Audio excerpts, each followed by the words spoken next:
Tonight, Christian support for President Trump. You might recall Tony Perkins, a leader in the evangelical community, recently gave the president a mulligan after reports surfaced about an affair he had with a porn star. As Adam Cellini reports, some Christian leaders say there is a bigger picture to take into consideration other than looking at today's headlines or tweets. Whether it's greed, I get greedy, I want money.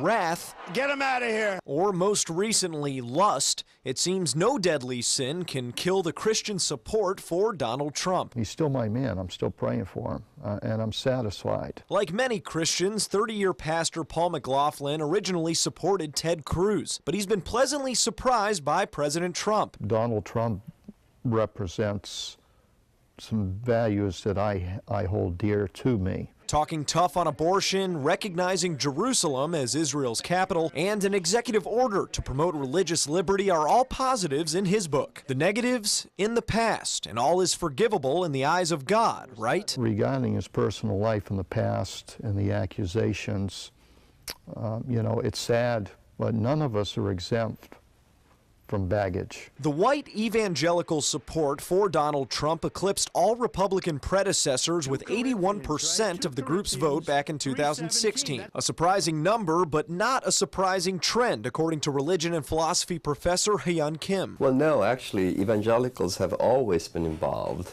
with politics, especially conservative politics. This dates back to 18th century. But what is surprising is an apparent shift in the group's values. A poll by Public Religion Research Institute asked evangelicals if an immoral person could behave ethically in a public role. In 2011, only 30% answered yes. In 2016, 70%. That flipped. Now it's only 30% of them say that personal morality has the effect on political leadership. Self-proclaimed Bible-belting Christian Rod Thompson says it should never have an effect. I don't think anybody of faith should look at him as their pastor or priest or a rabbi or a mom or anything. I'm perfectly willing to say that his personality can be abrasive and off-putting and unhelpful at times.